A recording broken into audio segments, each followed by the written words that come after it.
Hello, beautiful souls, and welcome back to the channel. I'm so happy you're here. If you've ever felt overwhelmed by the idea of starting your own natural healing journey, trust me, I've been there. I remember standing in a shop full of dried herbs, not knowing where to begin, feeling both fascinated and confused at the same time. Today, I'm going to give you full access to my personal herbal pantry, everything from the must-haves to the lesser-known powerhouses. I'll be showing you how I use these herbs every single day, not just in teas, but in my skincare, for my kids, and even for emotional healing. And yes, we'll even talk about one of the most important powerful herbs in traditional Chinese medicine, like Huang, who you might not find on the average shelf. So grab a warm drink, get comfy, and let's get into the magical world of herbs together. Now, first of all, why I built my herbal pantry. This is just an average herbal pantry you can find here. I didn't grow up with herbs in my home. I found them through necessity. After struggling with chronic fatigue, mood swings, and hormonal imbalances, I knew there had to be a gentler, more natural way to support my body, and I didn't want more pills. I wanted something that worked with my body, not against it. So I started researching herbs. Then I bought my first few jars, and then I tried growing and drying my own, and now I have a pantry that supports my health, my children's well-being, and even my emotional balance as well. My herbal pantry became my healing toolkit, my connection to nature, to ancestral knowledge, and to my own intuition as a woman and as a mother as well. So let's talk about two herbs that I use daily and why. Let's break down the most essential everydays that you need. These are herbs and ingredients that I use weekly, even some that I use daily as well. And here's how they have changed my life. Starting with number one, Eucalyptus essential oil, and this one lives in my diffuser. It clears congestion during the flu season and also adds antibacterial freshness to the air. I also make a DIY shower melt with it, little plugs that dissolve in the shower and then turn your bathroom into a mini steam room. Game changer during the cold and allergy season. Next up, we've got Moroccan red powder, and this is not your average clay mask.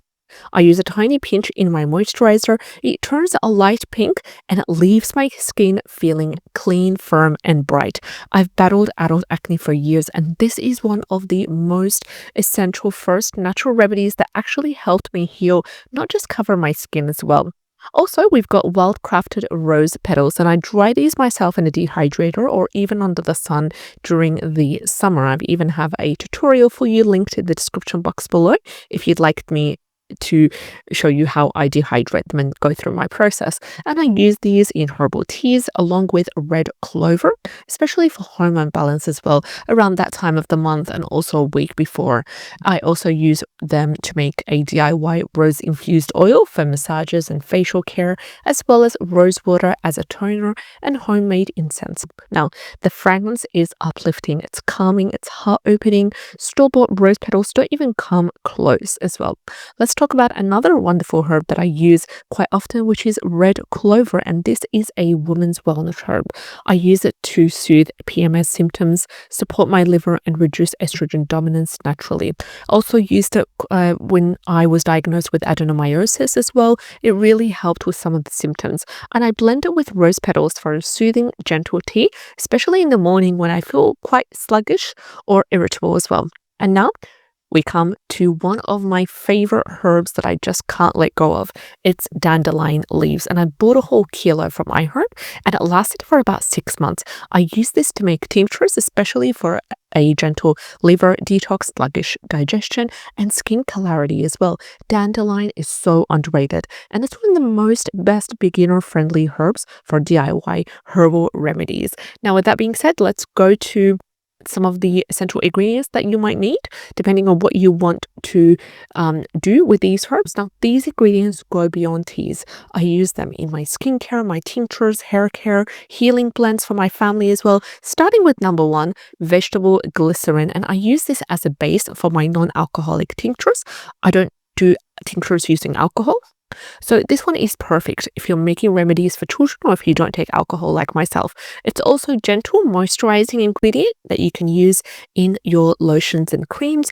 And as an added bonus, it helps to preserve homemade products as well. Next up, we've got cold pressed hemp oil, and this one is extracted right in Morocco. I use it topically for hair loss, nourishing dry scalp, postpartum hair support as well, because it is rich in omega-3, 6, and 9, and it also works internally for energy and immune support. Just take it as a teaspoon, around 5 milliliters of it, and then just quickly toss it alongside a little shot of orange juice or whatever natural juice that you take. Next, we got oat straw, and this is my secret weapon for calming the nervous system, especially for my children. I use oat straw tea for my son who has ADHD, and it helps him wind down before bed, especially when blended with rose and chamomile. Next up, we've got calamine lotion. It's a classic, but it's really essential, and I keep this on hand for mosquito bites, eczema flare-ups, and skin irritation. And it also contains something called zinc oxide, which is known to reduce itching, redness, and inflammation. Now we come to one of the best oils that I've used so far, and this is mustard oil. Now, after a long day, or a long day at work, or you've had a tough time, you can use it as a foot soak. I massage it into the soles of my feet after a foot soak, and then I cover with socks. Its anti-inflammatory effects are amazing. It melts tension, it supports foot health. It's also a traditional hair growth remedy used in the Middle East. So if you want me to talk more about that and my process for doing so, I can be able to do a specific video. Just comment in the comment section below.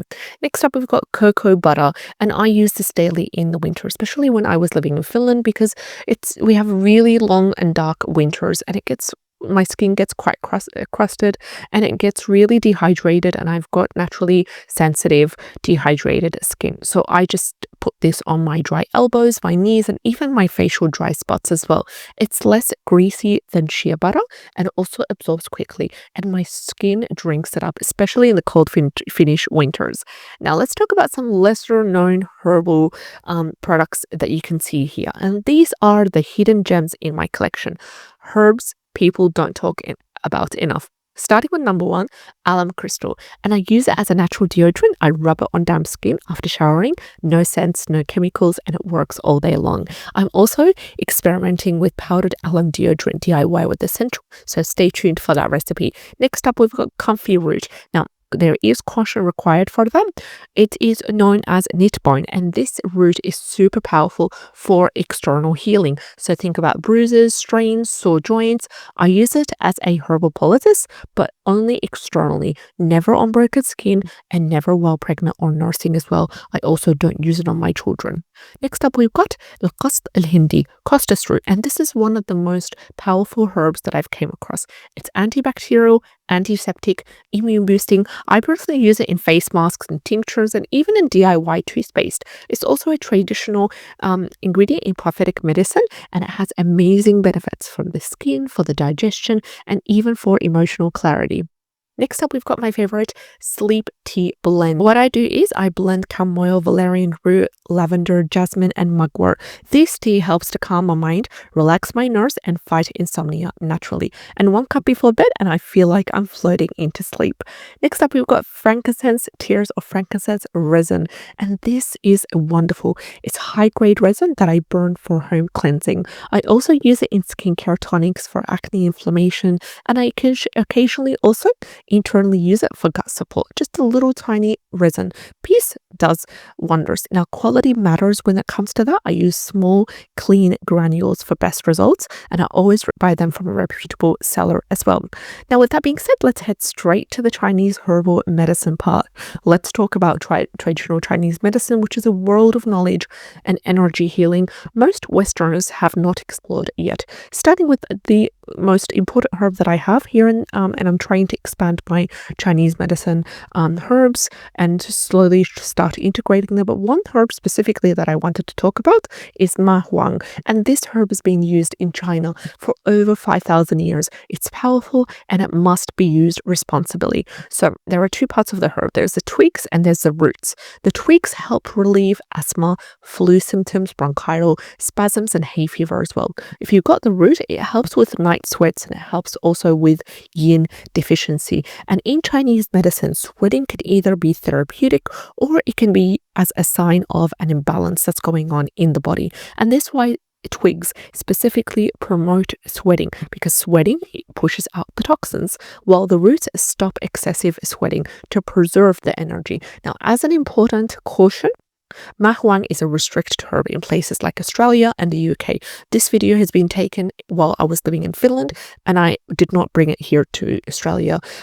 So it's because it's banned in Australia, the UK, as well as a couple of other regions as well. So you'll need to consult a herbal practitioner to use it legally and safely. And I personally use a wonderful tincture prescribed by my Chinese medicine practitioner, especially during allergy season and flu waves. And it has helped me to avoid needing strong pharmaceuticals like antihistamine. So you don't need a massive cabinet or 1,000 herbs to start. Begin with about 3 to 5 herbs that align with your current needs. And I want you to ask yourself these 3 questions. Number 1, do I struggle with sleep? Number 2, do I need hormonal balance? And number 3, am I tired and inflamed all the time? Pick the herbs that meet you where you are. Learn them, love them, and let them teach you. Thank you so much for watching. If this video has given you any clarity or inspiration, hit that like button, leave me a comment, and don't forget to subscribe for more deep dives into herbal healing. And let me know in the comments, which herb do you want me to dive into deeper next? And remember, your healing doesn't have to be complicated. Nature already gave you everything that you needed. Take care, and I'll see you in the next one. All the best.